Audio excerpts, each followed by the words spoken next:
friends, and welcome to Between Sundays. I'm your host, Tori Munier, and I'm really glad you're here. This is a space where we talk about faith in the middle of real life, the moments that don't always make it into Sunday morning. Let's dive in.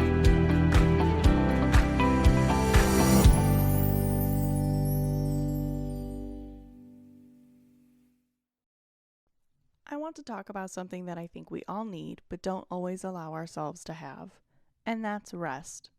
Not just physical rest, not just sleep, but real, deep, soul-level rest. The kind of rest that quiets your mind, the kind that steadies your heart, the kind that reminds you you don't have to carry everything on your own. I don't do this well myself, and I have a feeling I'm not the only one. We live in a world that celebrates busy. Busy is productive, busy is successful, busy is almost a badge of honor. Like if your calendar is full, you must be doing something right. If you're tired, it must mean you're working hard enough. And if you slow down, it can feel like you're falling behind. Like there's always something else you should be doing. Something you forgot, something you could get ahead, someone who needs you. And for so many of us, especially if you're a parent or in ministry or just juggling a lot of roles, rest doesn't feel natural. It feels irresponsible. Like, well, I'll rest later. I'll rest when things calm down. I'll rest when I've earned it. But the truth is, things don't always calm down, and we rarely feel like we've done enough to deserve it. So we keep going and going and going. But here's where I think a lot of us are right now. We're not just physically tired, we're soul tired. And that kind of tired hits different.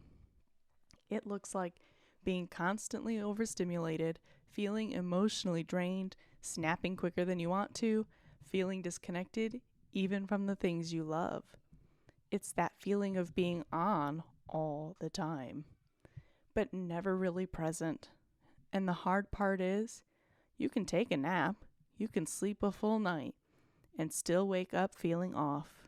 Because what you needed wasn't sleep, it was rest. This is where we need to gently shift how we see this. Because rest isn't something we came up with. It's something God built into the rhythm of life from the very beginning.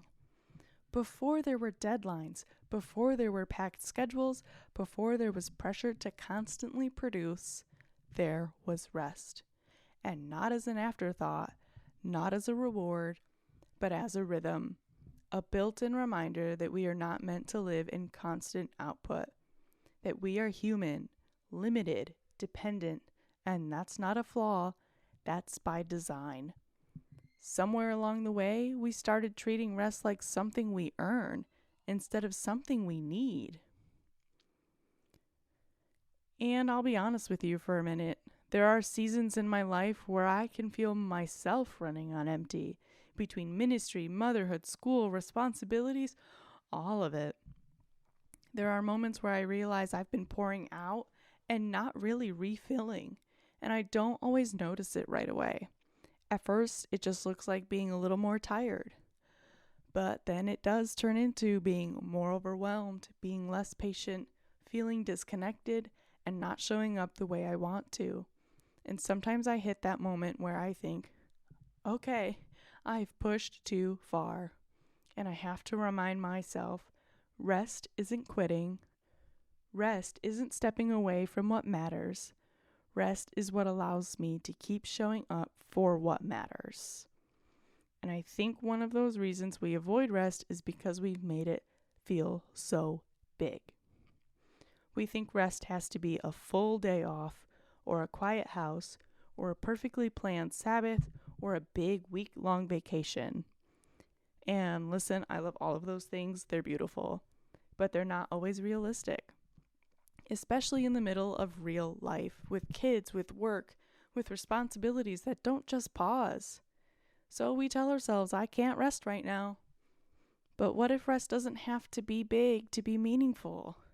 What if it looks like sitting in the silence for a few minutes before your day starts, turning off the noise in the car instead of filling every second, stepping outside and taking a deep breath, choosing worship over scrolling, pausing long enough to say, God, I need you today.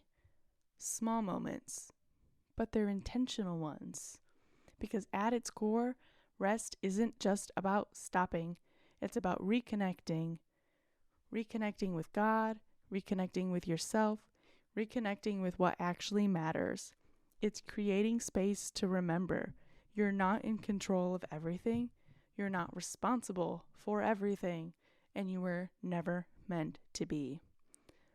God is already present, not just in the quiet moments, but even in the middle of your busy and full, sometimes overwhelming life. But if we never slow down, we miss it. And I want to speak to this for a second, because I know there are people listening who feel guilty even thinking about rest. Like there's just too much to do, other people need me, and I'll just rest later. But let me gently say this. Running yourself into the ground doesn't make you more faithful. It just makes you more exhausted. I've been there. I've done that. And eventually it catches up to you. Rest is not selfish. It's stewardship. It's taking care of the life God has entrusted to you so you can keep showing up, not just consistently, but well. So here's what I want to leave you with today. Not a checklist, not a long list of things to do differently, just one simple question. Where can you pause today? Not perfectly, not for hours, just intentionally. Where can you create even a small moment to breathe, to slow down, to acknowledge God's presence in your life?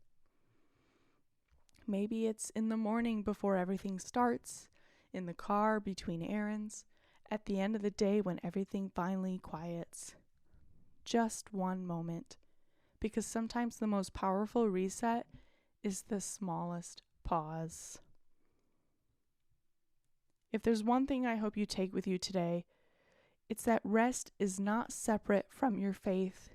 It's part of it. You don't have to earn it. You don't have to wait for the perfect moment. You don't have to have everything figured out first. You're allowed to rest. And in that rest, you might just find God meeting you in ways you didn't expect.